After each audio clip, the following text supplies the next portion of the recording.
Hey everybody, welcome back to this week's episode of Off the Clock. For episode number 14, we're here with one of our men's rugby players, Ty White.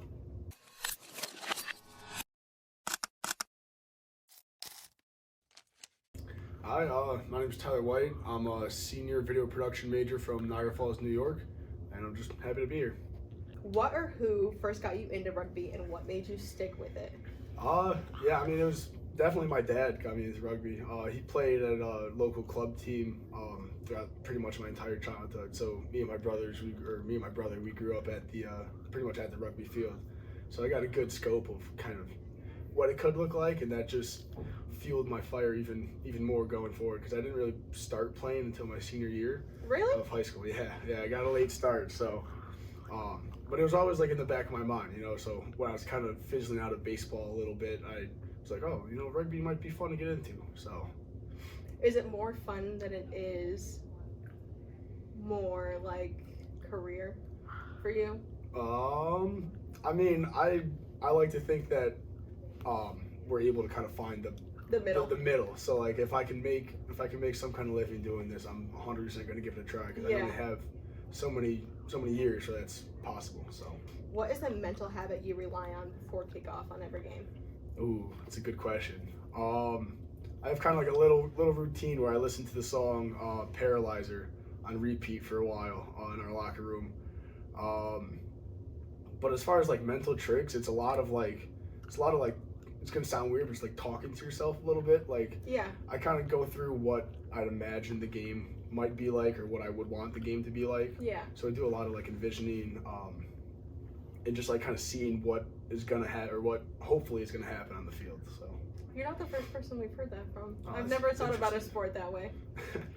Like envisioning the whole game before you get there. Oh yeah, visualization is a big part of it. So what is one value you were raised with that shows up in how you compete today? Definitely work ethic. I've always grown up being told that if you want something truly bad enough and work hard enough to get it, chances are you're going to get that. So I think that kind of carries over well into rugby, because I never really played before coming here, and I committed to Bonaventure before I played a game of rugby. And that was kind of daunting, because they were as good as they were back then too, because they just came off they just came off of a national championship that year too. So going from a sport that I played my entire life to a sport that I've never played before, and then having to go into like a high performance kind of setting, it was a little daunting. But that work ethic really like kicked in overdrive, And having your dad too is probably a good helping hand of what you're getting yourself into a little bit. Oh yeah. He was big in telling me about what rugby's all about, even on the social side too. So what is the small detail in your game that you've worked the hardest to improve on over the last 4 years? I would say it kind of carries over into work ethic a little bit. I know that I'm not, like, when I came into Bonaventure, I wasn't the most skilled compared to my other teammates. So the one thing that I really thought that I could excel on is just being the hardest worker on the field.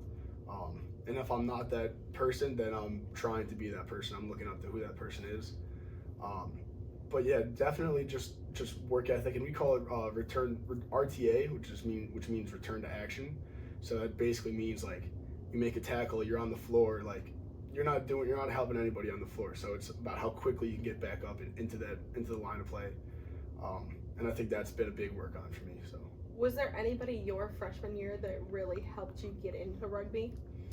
Yeah, it's a kind of easy answer. We got our senior captain my freshman year. He played my position too. His name is Rick Rose.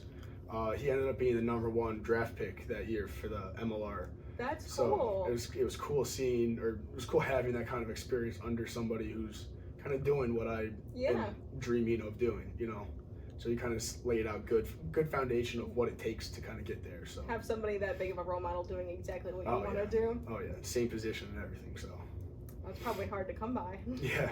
Well, big shoes to fill. So what does doing the unseen work mean to you?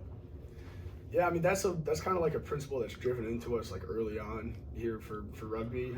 Is it matters what you do when the lights are off, when coaches aren't around, when your teammates aren't around. And what that means mostly for me is like just staying after practice is one of the easiest ways to to like live by that saying right there. Like, you just spend an hour and a half, 2 hours in a hard practice, middle of the week, it's 9 o'clock. Now everybody's gonna go home and shower and eat and stuff, and you're hanging by the field, still running sprints, still doing the extra work, because like that's what brings you to that next level, especially as somebody that didn't necessarily come in on even playing grounds with people. Trying to catch up to everybody who might be a little ahead of you. Yeah, a lot of extra work. So, was there a specific moment this season where you felt the team shift into that championship mindset? Oh, 100%. There are a lot of people that kind of report on college rugby were saying that our big turning point game was our first playoff game, which is like a play-in game against Southern Nazarene. But I honestly, that game's kind of like a wash for me. Like that, we knew the outcome going into that game. It was just getting past that game. The big turning point was when we played Brown in the quarterfinals, I think it was this year. Because for the last 3 years, it's been Bonaventure versus Brown in the semifinals. So the winner goes on to Houston to play for the championship. And I think like the combined average of the point differential for those last 3 years was maybe 4 or 5 points. So every game was 11-10, 9-10, something like that. But this year it was far from that. I mean, I think the score was like 51-7 or something at the end. Like it wasn't even close.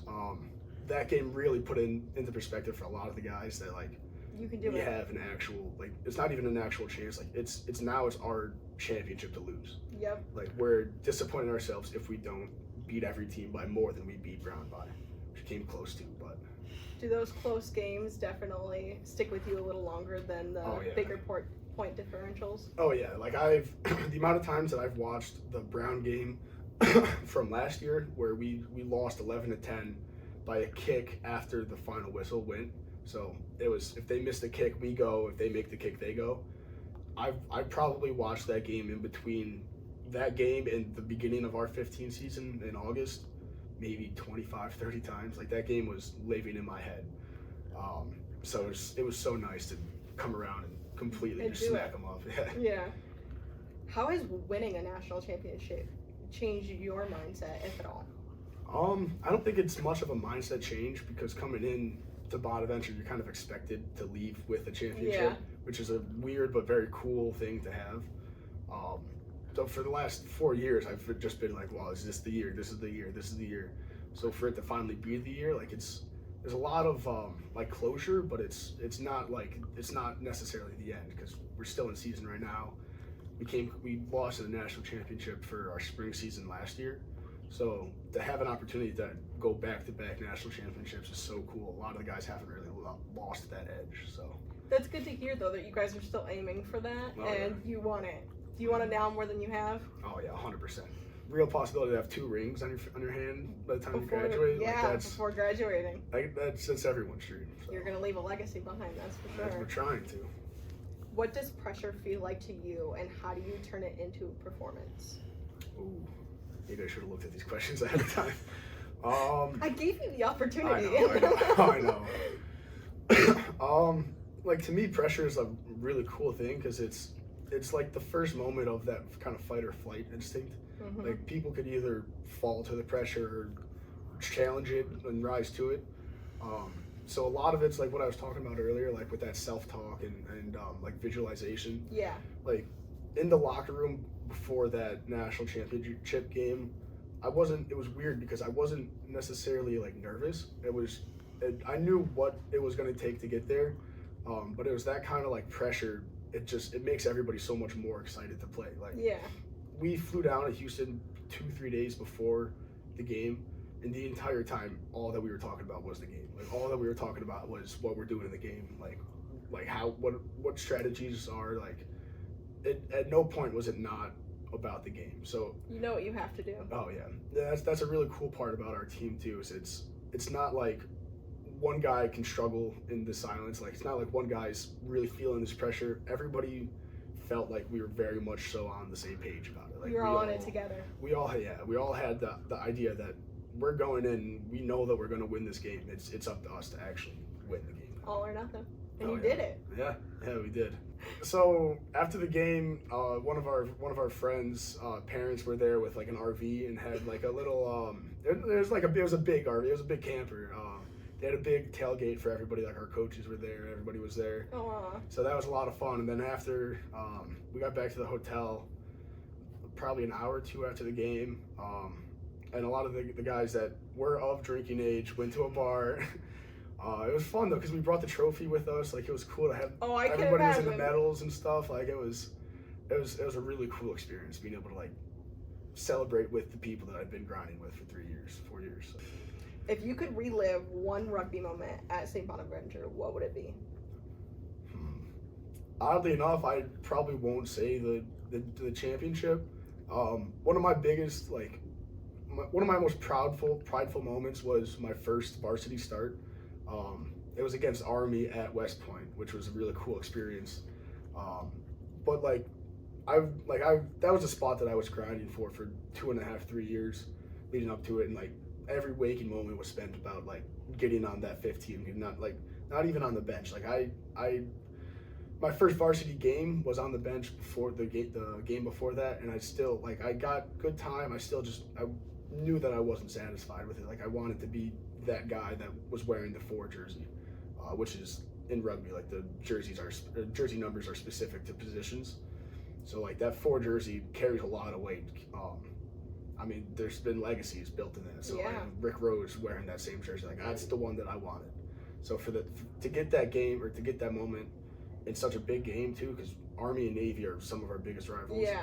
So for that to be that game for that first start was awesome. It was a really good game too. We ended up losing by 2 or 3, but it was a really good game.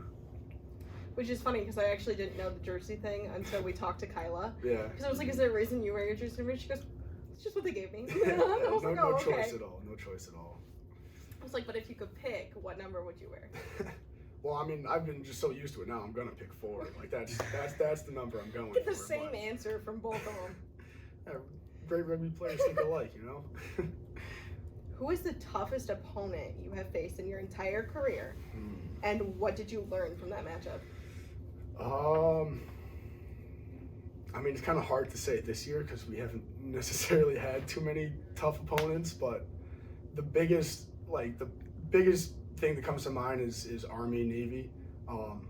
It's just their play style is unlike no other. Like I can imagine. Like they're exactly what you think they are, just meatheads that run straight at you. in rugby, like you usually try to play with your backs like out wide and stuff, like find the space on the edges. But with Army, they'll find the space straight through your chest. So it's going into the game knowing that you're gonna leave sore and in pain, but so are they. So. What is the hardest hit you've ever taken?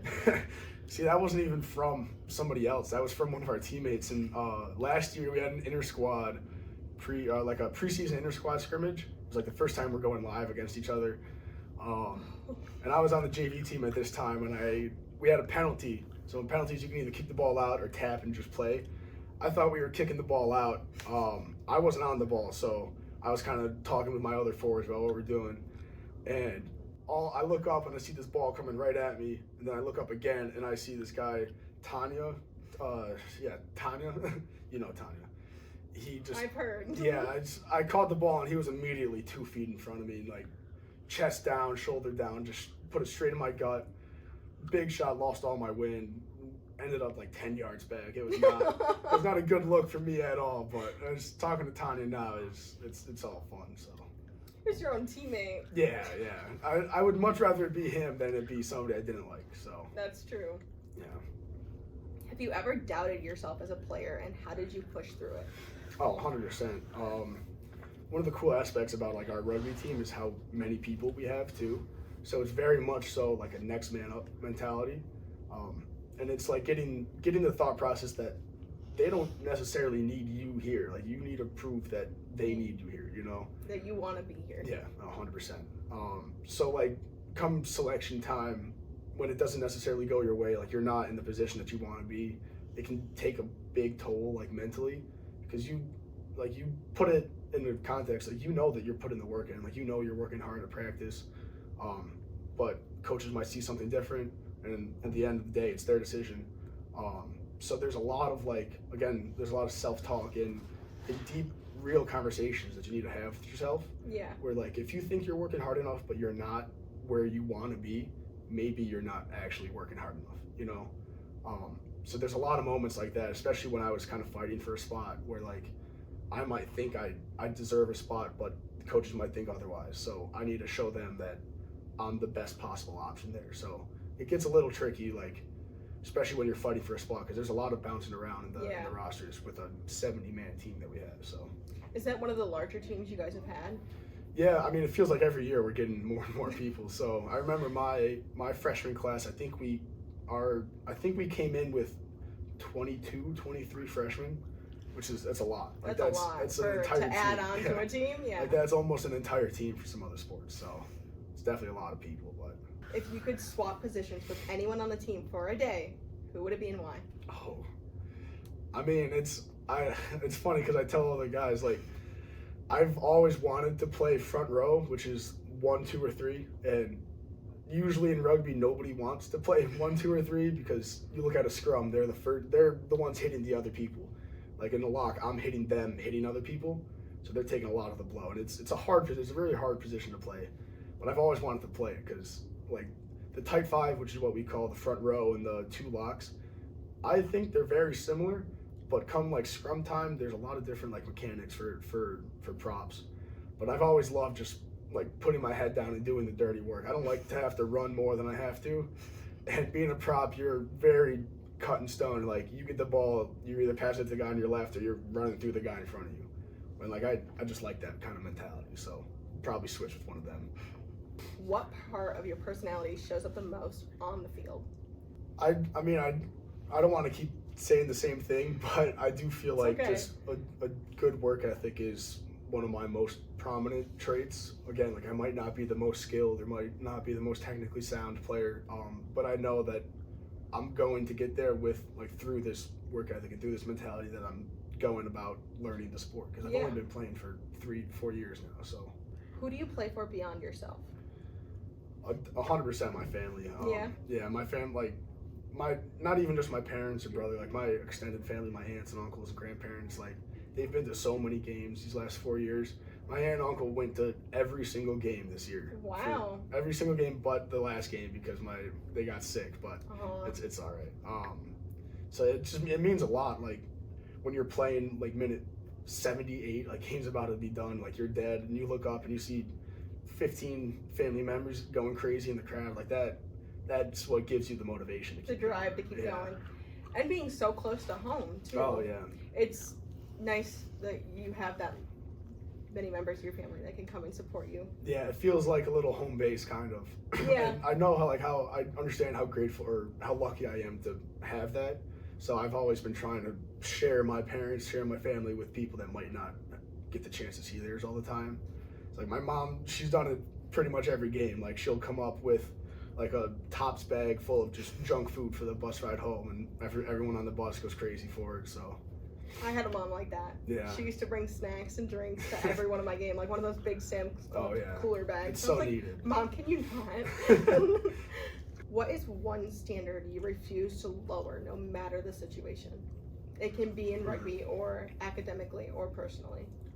I don't know if necessarily it's a standard, but just like kind of like togetherness, like in such a physically demanding and mentally demanding sport, like your teammates can get their ups and downs like mentally, you know, and it's big on, I mean, now being a senior and an upperclassman, like on the team, it's realizing that and knowing that you kind of have the power and ability to go and figure out what's going on, try to help that guy up, bring him up, you know, and that applies to both the field and education, because like we have to have a minimum GPA requirement to play. Yep. So when a lot of people kind of start falling under that limit, it's on some of the older guys or some of the friends or closer guys to help try to bring them back up, because we're all in this together. So. And I think we see it all the time as well.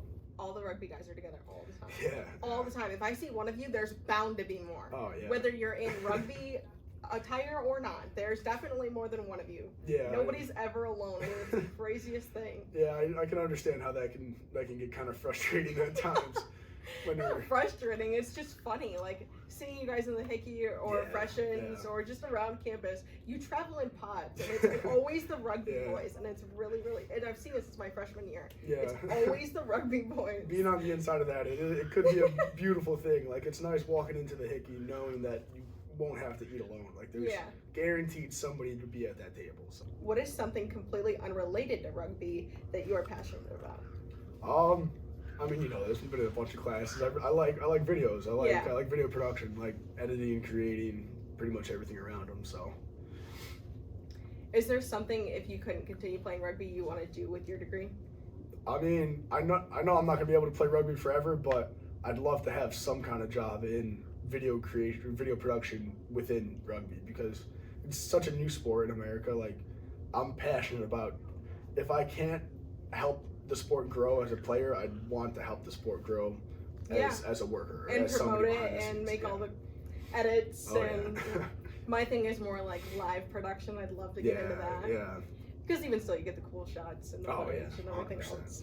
Maybe getting run over on the sideline, but there part might of the be job. some obstacles coming at you. Yeah. When your time playing rugby is over, what legacy do you want to leave behind in the locker room? Here at St. Bonaventure? Yep. I mean, obviously I want to be that kind of person that Ricky was to me. Like, I want to have somebody still talking and thinking about like what he's doing now, and it's cool to see like these new generations come through, because I mean, it's my last semester here, so I'm kind of seeing like my role fizzle out a little bit on the team, and it's like, it's good to know that the team is going to function very similar, if not the same way, without this group of seniors here now. So it's kind of cool to have some kind of impact in that way, with winning this championship. It's going to be hard to kind of forget about this for the next couple of years. So, if you had one piece of advice for the freshmen on the team now, or the freshmen coming in the fall, what would you tell them? just work fucking harder. Like no matter what you're doing, like, you could always be doing more. You could always do more than what you're doing. Like, even if I know you shouldn't, but even if you're looking at other people, comparing yourself to other people in your position, like, if you're not working necessarily as hard as them and they have what you want, their 100% needs to be your 150%. Like, you constantly need to be working harder than the people that have what you want. Well, Ty, thank you for joining us today. Of course, thank you for having me. And thanks everybody for tuning into this week's episode of Off the Clock. New episodes drop every Friday, and have a good night, guys.